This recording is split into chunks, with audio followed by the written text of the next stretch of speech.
বলছি দাদা, আপনি এই মামলাটার সাথে কিভাবে যুক্ত এবং আপনি কে হন? ওই বাড়ির ছোট জামাই। আমার ওয়াইফ হচ্ছে পাওয়ার অফ অ্যাটর্নির মালিক। আমার শাশুড়ি হচ্ছে একজন পঙ্গু মানুষ। উনি হাঁটাচলা করতে পারেন না, এক পাও এগিয়েও যেতে পারে না, ধরে নিয়ে যেতে হয়।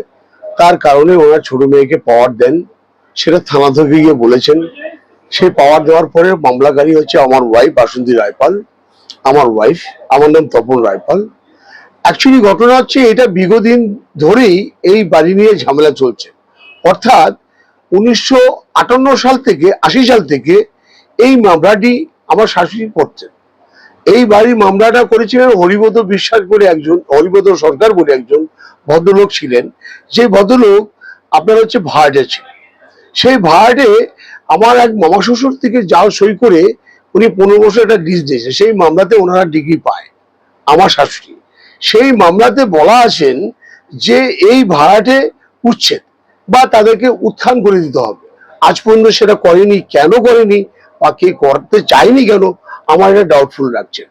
আমি যখন ওই বাড়িতে বিয়ে করি 2006 সালে, তারপর থেকে ওই বাড়ির যত সমস্ত প্রোগ্রামগুলি আছেন, এই সমস্ত সব প্রোগ্রামগুলি আমি হাতে হ্যান্ডেলিং করা শুরু করি, কারণ ওনারা আমার কাছে এসছেন।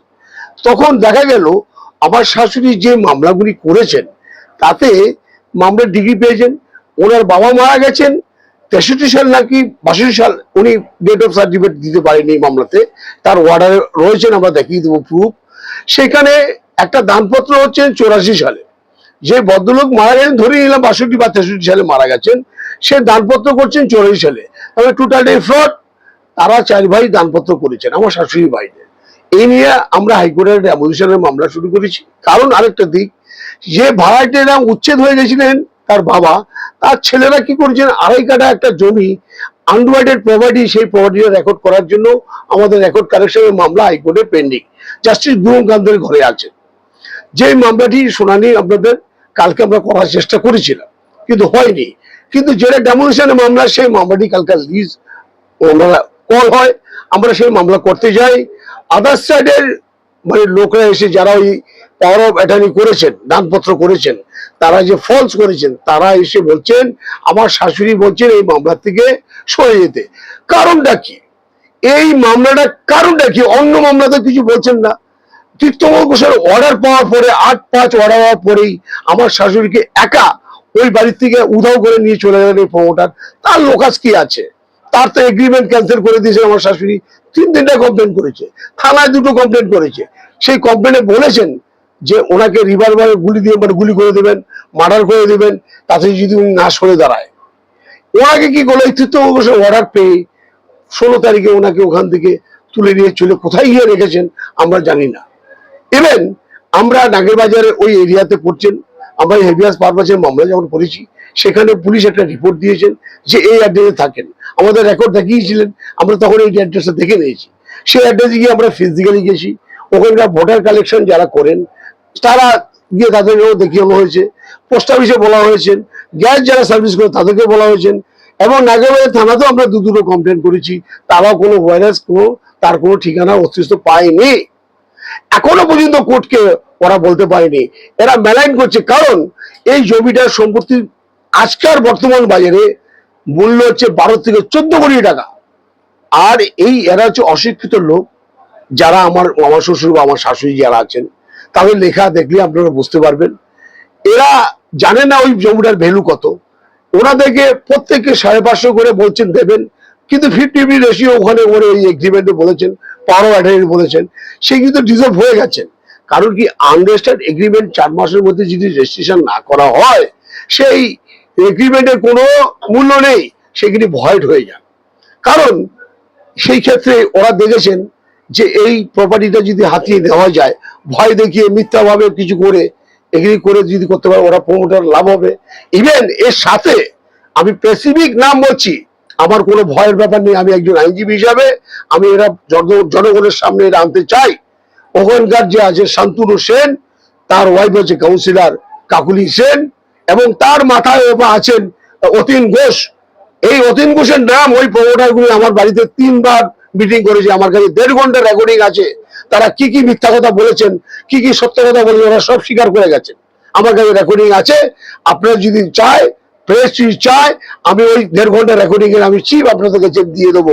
প্রমোটার কি কি কথা বলেছেন ওরা সব স্বীকার করেছেন যে আমরা মিথ্যা কাজ করেছি, অন্যায় কাজ করেছি। আপনি আমাদের সঙ্গে থাকুন। আমাকে পার্সেস করতে এসেছিল, আমার শ্বশুর বাড়ির প্রপার্টি নিয়ে আমি কেন পার্সেস হবো? আমার কিসের অভাব? আজকে ওনারা পাক, আমি চাইছি এটাই।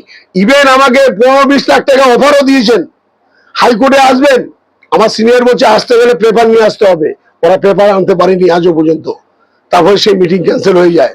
আমাকে 20 লক্ষ টাকা দেওয়ার জন্য এই প্রমোটার মোহাম্মদ সেলিম আর শঙ্কর দাস এনাদার আরো পার্সেন্ট এরা আমার কাছে গিয়েছিলেন, গিয়ে টাকা অফার দিয়েছেন। আমি তাতে রাজি হইনি, হব না। এর জাস্টিস চাইছি আমি।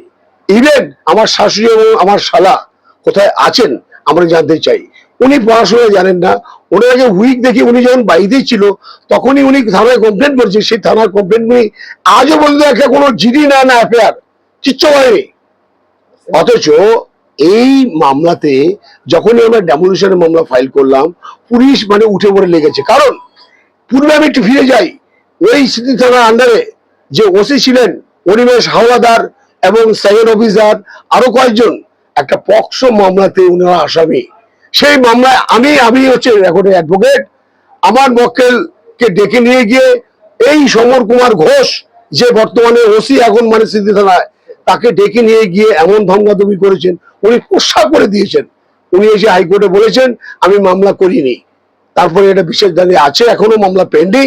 এই মামলাতে জাস্টিস মানে কার করা আছে এটা তীর্থঙ্কর ঘোষের কাছে, না মামলাটা আছে তীর্থঙ্কর ঘোষের কাছে। ইয়েস, অনবল জাস্টিস তীর্থঙ্কর ঘোষের কাছে মামলাটা আছে। এই মামলাতে মেয়ের সিনিয়র হচ্ছে সব্যসাচী ভট্টাচার্য, সব্যসাচী চ্যাটার্জি এই মামলাতে আছেন, এবং আমার সিনিয়র সত্যজিৎ রায় আছেন এই মামলাতে। আরো এনাদার পার্সন আরো আছেন, সিনিয়র আছেন। কিন্তু এই থানায় এদের বিরুদ্ধে 2016 সালে 11 জন পুলিশের এগনেস্টে আমার এই শাশুড়ি কমপ্লেন করেছিল এই বাড়িকে কেন্দ্র করে।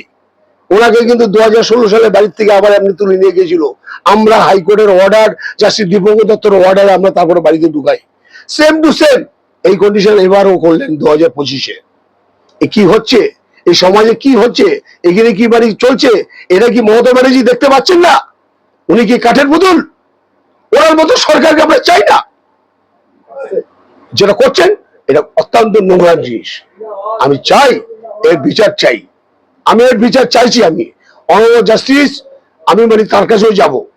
আমি হাইকোর্টে মামলা করেছি, আমার ওয়াইফ করেছেন, সত্যকে উদ্ঘাটন করে হোক, আমি চাইছি, আর কিছু নয়। আমরা গতকাল গুরুঙ্কান্ত জাস্টিস গুরুঙ্কান্তের কাছে মামলা করতে গেছি। আমরা যেখানে বলেছি নিখোঁজ মামলা করেছি, সে জাস্টিস বলছে যে আমাদেরকে খুঁজে নিয়ে আসছে। আমরা পাচ্ছি না, ওনাকে কোথা থেকে খুঁজে নিয়ে আসবো? এই জন্য কি হচ্ছে? হাইকোর্টের জাস্টিস ব্যাপারে কি করছেন? এগুলি ঠিক করছেন না। এরাও ঠিক মতো বিচার আমি মনে হচ্ছে পাচ্ছি না। সাধারণ মানুষ যদি বিচার না পায় হাইকোর্টে আসবে কেন? যদি মানুষ যদি বিচার না পায় হাইকোর্টে আসবে কেন? আমাদের কাছে আসবে কেন? তাহলে আমাদের কোর্টকে কি বন্ধ করতে হবে? আমরা চাইছি এই সঠিক বিচার পুঙ্খানুপুঙ্খানু তদন্ত করে এর বিচার হোক, শাস্তি হোক, আর এই প্রমোটার এদেরকে মানে অ্যারেস্ট করা হোক। আমার এটি আমার আবেদন। নমস্কার।